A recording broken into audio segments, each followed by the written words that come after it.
नहमदुहु व नुसल्ली अला रसूलिहिल करीम। अऊज़ु बिल्लाहि मिनश शैतानिर रजीम। बिस्मिल्लाहिर रहमानिर रहीम। रब्बि इश्रह ली सदरी व यस्सिर ली अमरी वहलुल उक़दतम मिन लिसानी यफ़क़हू क़ौली। नबी सल्लल्लाहु अलैहि वसल्लम को जो अहादीस से हमें पता चलता है कि दीगर अम्बिया कराम के मुकाबले में जो बहुत से फ़ज़ाइल आपको अता हुए थे, उनमें से एक तो ये है कि आपको जवामिल कलिम की खूबी जो है वो अता की गई थी। नंबर 2 ये कि दुश्मन पर आपका रोब तारी हो जाता था।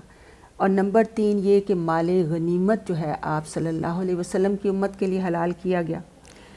और नंबर 4 ये कि सारी ज़मीन को मस्जिद जो है आप सल्लल्लाहु अलैहि वसल्लम के लिए बनाया गया।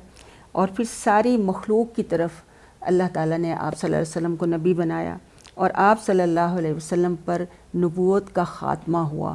तो ये 6 ऐसे फ़ज़ाइल हैं जो आप सल्लल्लाहु अलैहि वसल्लम को बाकी अम्बिया पर जो हैं वो ज़्यादा जो हैं वो दिए गए हैं। और इसको हम हदीस से देखते हैं कि अबू हुरैरा रदियल्लाहु अन्हु से रवायत है कि रसूलुल्लाह सल्लल्लाहु अलैहि वसल्लम ने फ़रमाया कि मुझे दूसरे अम्बिया के मुकाबले में 6 बातों पर फजीलत दी गई है।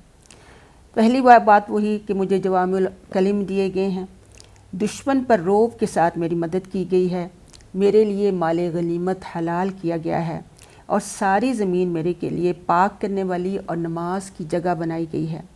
मुझे सारी मखलूक की तरफ रसूल बनाकर भेजा गया है और नबूवत का सिलसिला मुझ पर ख़त्म हुआ है। इसे मुस्लिम ने रवायत किया है। अब इसमें देखें कि ये जो फ़ज़ाइल दिए गए हैं, इनमें सबसे पहले देखें कि जो फजीलत है आपको जवामिउल कलिम। जवामिउल कलिम से मुराद ऐसा कलाम है कि जिसमें अल्फाज कम हों और मानी जो है बहुत ज़्यादा हों। अब कुरान मजीद और हदीस शरीफ इससे मुराद हैं।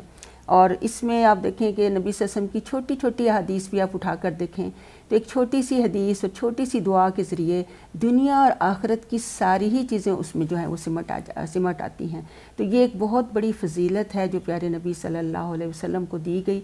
और इसी वजह से हमें नबी सल्लल्लाहु अलैहि वसल्लम की तमाम अहादीस को और आपके बताए हुए तमाम अल्फाज को याद करना और उसी तरह से पढ़ना और उसको सीखना जो है वो बहुत ज़्यादा ज़रूरी है कि उसमें एक महदूद और थोड़े से टाइम में हम बहुत सारी फ़ज़ाइल और बरक़ात जो है हम हासिल कर सकते हैं। दूसरी चीज़ जो है कि दुश्मन पर रोब पे दी गई है। हदीस शरीफ में इसकी ये भी वजाहत है कि 1 माह की मसाफत पर दुश्मन पर मेरा रोब तारी हो जाता है। और अगर हम ग़ज़वात के सिलसिले में भी देखें तो आप देखें कि फ़तह मक्का भी तो सिर्फ रोब की वजह से ही फ़तह हो गया मक्का। और दुश्मन जो थे वो जुर्रत ही नहीं करते थे कि आगे आके मुकाबला कर सकें। हत्ता कि ग़ज़वा तबूक जो एक बहुत बड़ा ग़ज़वा था और एक बहुत बड़ी उस वक्त की सुपर पावर जो बने हुए थे रूम के साथ मुकाबला था, लेकिन वो नबी सल्लल्लाहु अलैहि वसल्लम की आमद का सुनकर फिर उनके अंदर मुकाबला करने की सकत जो है वो बाकी ना रही। तो ये देखें कि ये भी प्यारे नबी सल्लल्लाहु अलैहि वसल्लम की फ़जीलत है। और उसी हवाले से जिसका आपकी उम्मतियों में से जब मुसलमानों का ईमान इतना मजबूत होता चला जाएगा तो अल्लाह रब्बुल आलमीन दुश्मन के ऊपर मुसलमान का रोब उसके ईमान की वजह से ज़रूर ही डालेंगे।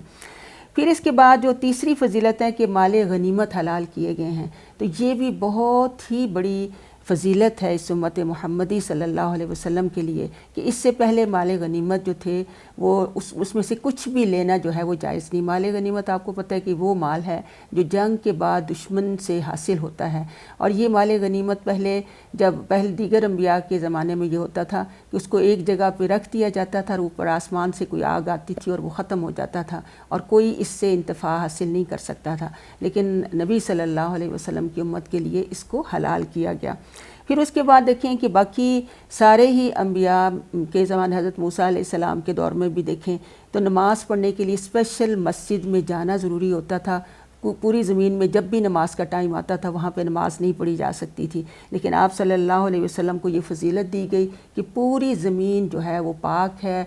मट्टी को पाक कहा गया, अगर उस पर कोई गलाज़त वगैरह ना पड़ी हो तो जिस जगह भी नमाज का टाइम है वहीं पर नमाज जो है अदा की जा सकती है। और ये भी उम्मत मुहम्मदी सल्लल्लाहु अलैहि वसल्लम के लिए बहुत बड़ी आसानियाँ हैं हम सब के लिए कि हम जिस जगह भी जाएंगे और जहाँ भी नमाज का वक्त आएगा हम वहीं पर अगर उस ज़मीन पर भी नमाज़ पढ़ लेंगे तो हमारी ہماری نماز جو ہے وہ انشاءاللہ ہو جائے گی۔ پھر اس کے بعد آپ صلی اللہ علیہ وسلم کو ساری مخلوق کی طرف جو ہے رسول بنا کر بھیجا گیا، جبکہ اس سے پہلے انبیاء جو تھے وہ اپنی اپنی قوم کی طرف صرف ایک رسول بنا کر بھیجے گئے تھے، لیکن آپ صلی اللہ علیہ وسلم اب قیامت تک سب کے لیے اور جنوں ان سب کے اوپر جو ہیں آپ رسول بنا کر بھیجے گئے ہیں۔ تو یہ بھی آپ کے فضائل کے حوالے سے ایک بہت بڑی فضیلت ہے۔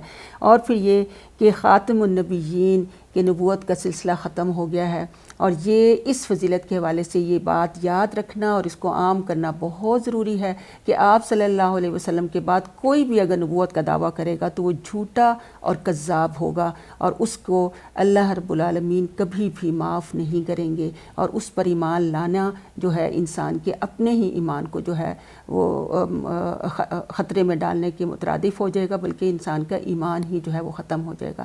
تو اللہ تعالی ہمیں آپ صلی اللہ علیہ وسلم کے ان فضائل کو صحیح طور پر سمجھنے کی اور اس حوالے سے امت محمدی کو اپنی فضیلت جاننے کی بہت زیادہ ضرورت ہے، تاکہ ہم نبی صلی اللہ علیہ وسلم کے پیغام کو اس دنیا کے اوپر جو ہے پوری طرح سے پہنچا سکیں۔ وَمَا عَلَيْنَا إِلَّا الْبَلَاغُ الْمُبِينُ۔